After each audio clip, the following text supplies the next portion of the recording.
उत्तर प्रदेश सरकार लाख दावे करती है कि उसके शासन में महिलाएं सुरक्षित हैं, यानी यूपी में जीरो टॉलरेंस की नीति है।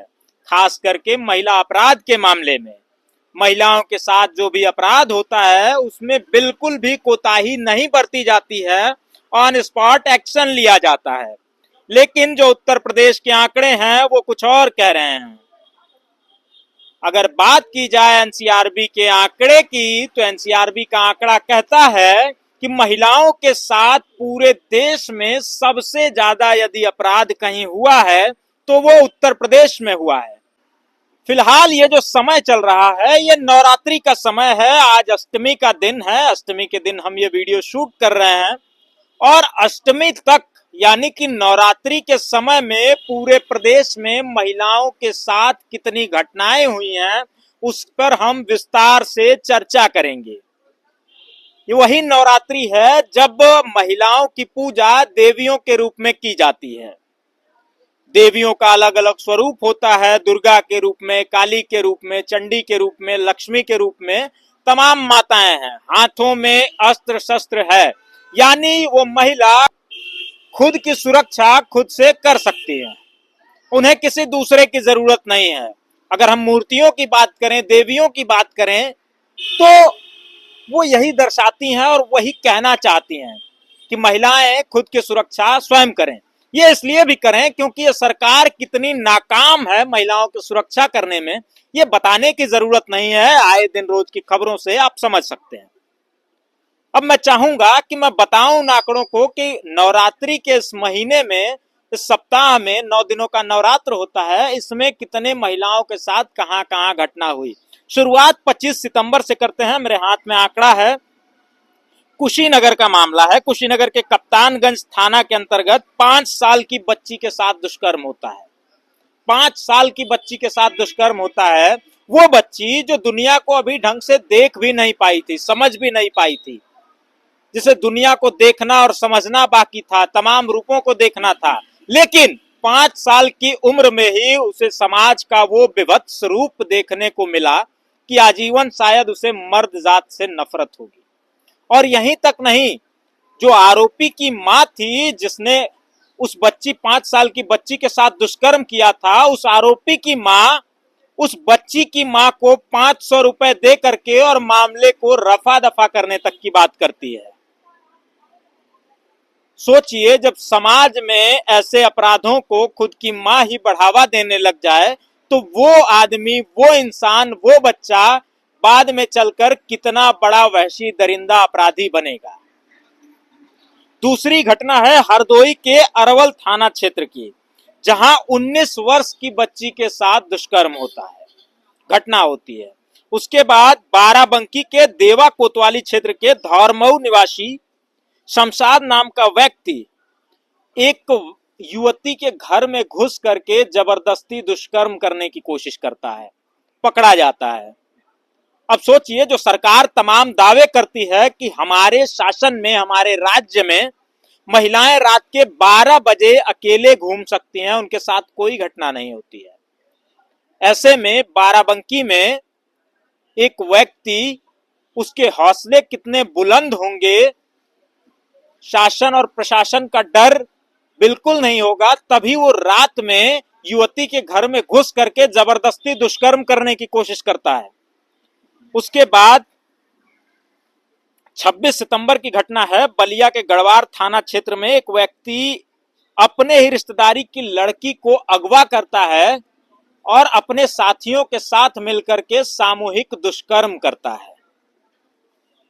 हौसले इस प्रदेश में अपराधियों के, दुष्कर्मियों के, मंचलों के कितने बुलंद हैं, इसका अंदाजा आप इसी से लगा सकते हैं।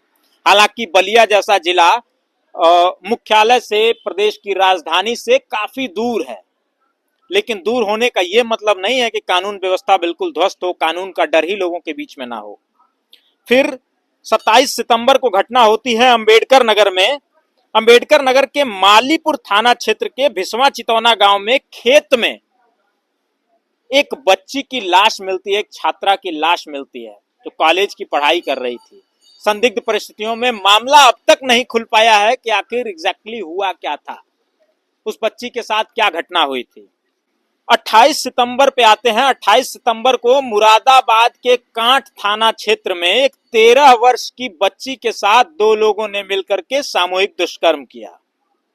ये उसी समय की मैं बात बता रहा हूं, नवरात्रि चल रहा है। नवरात्रि में माँ दुर्गा के 9 स्वरूपों की पूजा होती है और कन्या पूजन के लिए उस नवमी के दिन कन्या पूजन के लिए बच्चियों को घर बुलाकर खाना खिलाया जाता है, देवियों का दर्जा दिया जाता है। उस प्रदेश की ये स्थिति है। 28 सितंबर को ही जौनपुर के बरसठी थाना क्षेत्र में 3 साल की बच्ची को हैवानियत का शिकार बनाया जाता है। 3 लोगों ने मिलकर बच्ची के साथ दरिंदगी की। 3 साल की बच्ची, खुद अंदाजा लगाइए, 3 साल की बच्ची के साथ दुष्कर्म हो जाता है और प्रदेश की पुलिस बिल्कुल शांत बैठी रहती है, कोई मतलब नहीं है, कुछ भी हो जाए। फिर 28 सितंबर को ही बरेली के आंवला में किशोरी को कोल्ड ड्रिंक में नशे की गोली मिलाकर दी जाती है, फिर बेहोशी की हालत में उसके साथ दुष्कर्म किया जाता है। फिर भदोही 28 सितंबर को ही एक आरोपी पकड़ा जाता है। उसने एक महिला को 6 महीने तक बंधक बनाकर दुष्कर्म किया। 6 महीने तक पुलिस प्रशासन सोता रहा, किसी तरह की कोई कार्रवाई नहीं। अपराधियों के हौसले कितने बुलंद हैं, इससे अंदाजा आप लगा सकते हैं। उसके बाद आते हैं फिरोजाबाद के शिकोहाबाद में घर में सो रही 15 साल की बच्ची के साथ जोर जबरदस्ती करने का प्रयास किया जाता है। जब शोर मचता है, घर परिवार पड़ोस के लोग शोर मचाते हैं, तो आरोपी पकड़ा जाता है। मथुरा के हाईवे थाना क्षेत्र में एक नवविवाहिता की हत्या कर दी जाती है और शव फंदे से लटका हुआ मिलता है।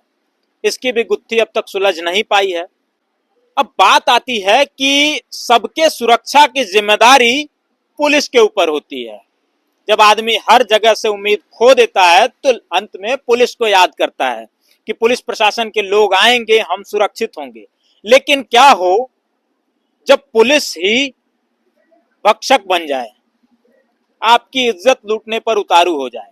अयोध्या के रुदौली थाना क्षेत्र का मामला है, जहां एक दमकल कर्मी महिला के साथ दुष्कर्म करता है। लखनऊ के चिन्हट से उसे गिरफ्तार किया जाता है। जब रक्षक ही भक्षक बन जाए तो न्याय की उम्मीद किससे, सुरक्षा की उम्मीद किससे।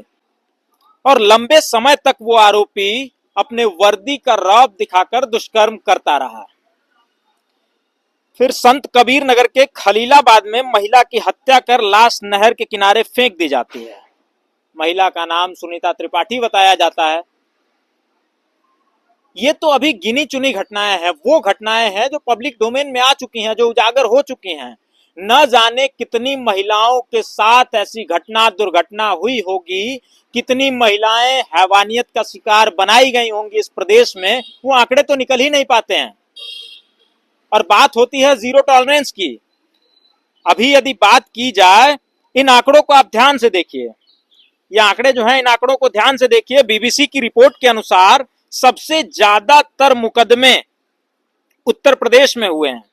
उत्तर प्रदेश में मुकदमों की बात की जाए, खास करके महिलाओं के खिलाफ अपराध के मामले में, तो 2023 में ये आंकड़ा 4,48,000 का था, 2022 में 4,45,000 और 2021 में 4,28,000।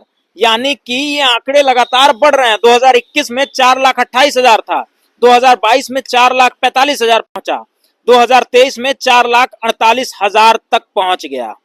अगर पूरे देश से इसका कंपैरिजन किया जाए तो पूरे देश में सबसे ज्यादा केसेस उत्तर प्रदेश में हैं। उत्तर प्रदेश महिला अपराध के मामले में टॉप पे बना हुआ है। यानी कि उत्तर प्रदेश में महिलाएं सुरक्षित बिल्कुल नहीं हैं। ये तो यूएन से भी एक महिला आई थी, तो वहां की सरकार ने सीधे और साफ तौर पे गाइडलाइन जारी किया था और कहा था कि अगर इंडिया में घूमना तो अकेले मत घूमना। यानी ये मसला महिला सुरक्षा का केवल देश के अंदर ही नहीं रहा, बल्कि विदेशों तक ये मामला पहुंच चुका है। कहीं ना कहीं सोवियत संघ ने भी इस पे लगातार नजर बनाई हुई है कि कितनी महिलाओं के साथ भारत में अपराध होता है। इस पर आप क्या सोचते हैं कमेंट्स के माध्यम से बताइएगा। आपने सुना ये नवरात्र के महीने में हुई घटनाएं हैं, हुए अपराध हैं महिलाओं के ऊपर। हम जल्दी मिलेंगे अगली रिपोर्ट के साथ अगली वीडियो में, तब तक के लिए नमस्कार, जोहार।